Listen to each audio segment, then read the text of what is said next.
নমস্কার বন্ধুরা, নবদিগন্ত চ্যানেলের পক্ষ থেকে আপনাদের সকলকে জানাই স্বাগতম। তো বন্ধুরা, এখন আমি আপনাদের সাথে যে আপডেটটি শেয়ার করতে চলেছি সেটি হচ্ছে 32,000 চাকরি বাতিল মামলা।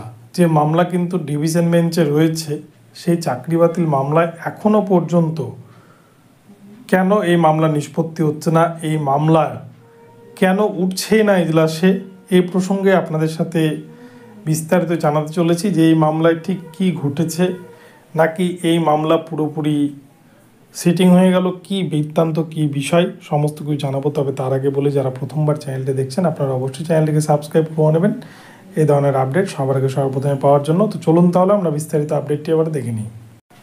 তো বন্ধুরা, আমরা জানি প্রিয়াঙ্কা নস্কর অ্যান্ড তার গ্রুপ মোট 139 জন পিটিশনার, তারা প্রথমে মামলা দায়ের করে কলকাতা হাইকোর্টে জাস্টিস অভিজিৎ গাঙ্গুলি স্যারের বেঞ্চে, এবং সেক্ষেত্রে প্রায় 15টি অভিযোগে, 15 রকমের দুর্নীতির অভিযোগে কিন্তু সেই মামলার যে নিষ্পত্তি হয় সেক্ষেত্রে 32,000 পুরো প্যানেলকে রিপ্যানেল করে সাজানোর নির্দেশ দেন জাস্টিস অভিজিৎ গাঙ্গুলি স্যার। এবং সেই সময়, সেই 3 মাস সময়কাল, অর্থাৎ 3 মাস অবধি যে সময় বেঁধে আসলো, সেক্ষেত্রে টিচাররা প্যারা টিচারের সমান বেতন পাবে এমনটা নির্দেশ দেন। কিন্তু তার পরবর্তীতে আমরা দেখি সেই রায়কে চ্যালেঞ্জ করে ডিভিশনে যায় পর্ষদ, এবং ইন সার্ভিস টিচাররা ডিভিশনও একই রায় প্রায় বহাল থাকে। সুপ্রিম কোর্টে যায় পর্ষদ এবং ইন সার্ভিসরা। সুপ্রিম কোর্টে গিয়ে তারা বলে যে তারা কলকাতা হাইকোর্টে কিছু বলার সুযোগ পায়নি, একতরফা রায় হয়েছে। সুপ্রিম কোর্ট থেকে সেই মামলা কিন্তু আবারও বিশেষ একটি ডিভিশন বেঞ্চ করে পাঠানো হয়।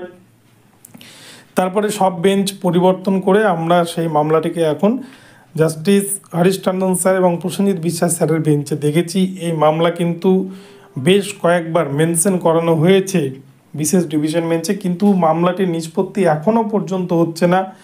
প্রায় 1.5 বছর কিন্তু হয়ে গেল, এই মামলার কোনো রকম কোনো সুরাহা বা কোনো রকম ফল কিন্তু এখনও পর্যন্ত উঠে আসেনি, বা শেষ যে নির্যাস সেটা কিছুই নাই। এই মামলা কিন্তু শীতঘুমে রয়েছে। আমরা দেখেছি বারংবার কিন্তু বিভিন্ন অ্যাডভোকেটরা এই মামলাকে মেনশন করিয়েছে জাস্টিস হরিশ টন্ডন স্যারের বেঞ্চে, কিন্তু এই মামলা কোনো কারণে কোনোভাবেই কিন্তু এজলাসে উঠছে না বা শুনানিও হচ্ছে না। তো এর কারণটা কি, অনেকেই কিন্তু এটা নিয়ে জানতে চাইছেন। তো দেখুন, এই 32,000 চাকরি বাতিল মামলা অ্যাকচুয়ালি বলতে গেলে যেহেতু এটা অনেকগুলো টিচারের বিষয়, এটা সরকারের বিপক্ষে একটা রায়, সেই জন্য হয়তো মামলাটি কোনো কারণবশত কিন্তু উঠছে না কোর্টে, এবং এই মামলা কিন্তু পুজোর আগে উঠবে বলে মনেও হচ্ছে না। আর পুজোর আগে এই মামলা না উঠলে কিন্তু এরকম করে পুজোর পরে অনেকগুলো ছুটি রয়েছে, শেষমেশ এই 2024 সালে কিন্তু এই মামলার কোনো আশা থাকবে বলে আশা করা যায় না। আবার কিন্তু 2025 সালের দিকে চলে যাবে।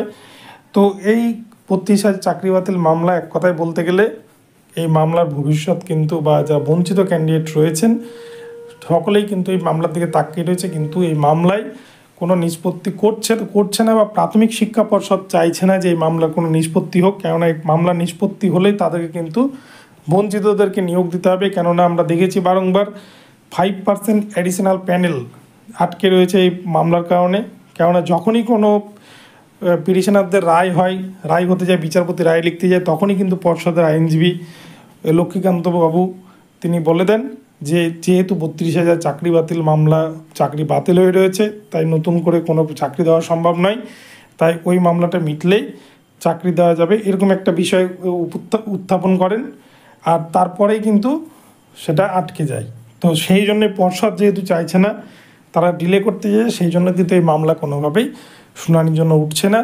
তো বন্ধুরা, এটাই হচ্ছে আসল কারণ।